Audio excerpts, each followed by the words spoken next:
So Powell has resigned as DA International Relations spokesperson, but let's not act like this was unexpected. The writing's been on the wall since she took a trip to Washington, D.C. with Andrew Whitfield, without authorization, of course, tried to speak for South Africa while undermining the government she's technically part of. That's not diplomacy, that's political freelancing.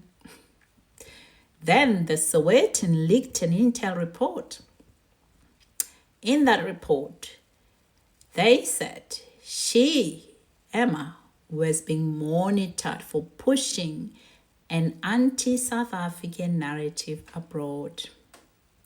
The DA's response, state surveillance. But let's be honest, they knew this was coming. Oh yeah, they knew it was coming.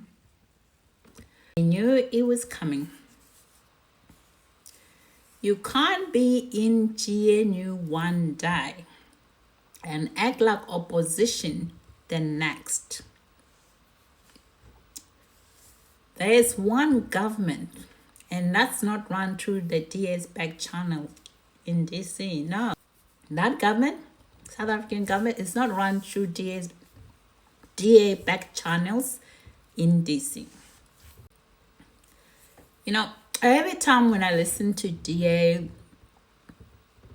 I can't help to think these people, they are there as a mouthpiece for Washington, not for the people who elected them. You need to pay attention to it. Those who voted for DA, pay attention to that. Pay attention. You cannot vote for somebody to advocate for and somebody outside. This is one of the biggest problems with the ANC right now in South Africa.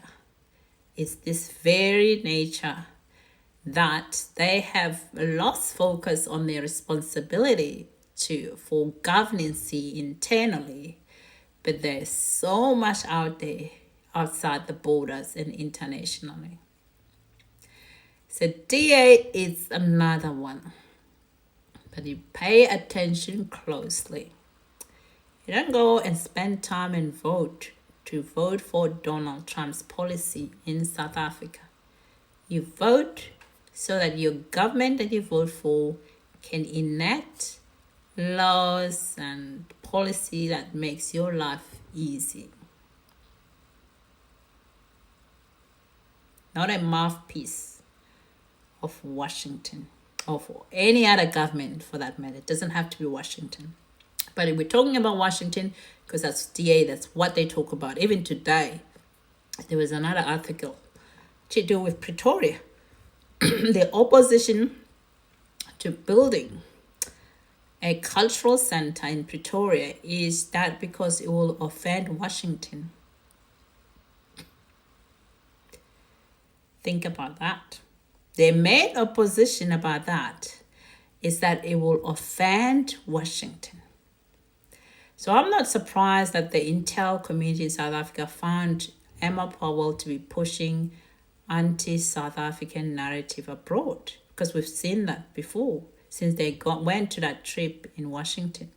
Things that followed after that. So it doesn't surprise me. Now, the DA says Powell is moving to a new portfolio. Wait, aren't they the ones that always calling out ANC for recycling compromise officials? These people think we're idiots. But, this isn't just about Emma Powell, really. It's about coalition that's built on contradictions, weak leadership, and political gaslighting. South Africa deserves better. We deserve better leadership. Resigning is easy. Being accountable That is the part we're still waiting for.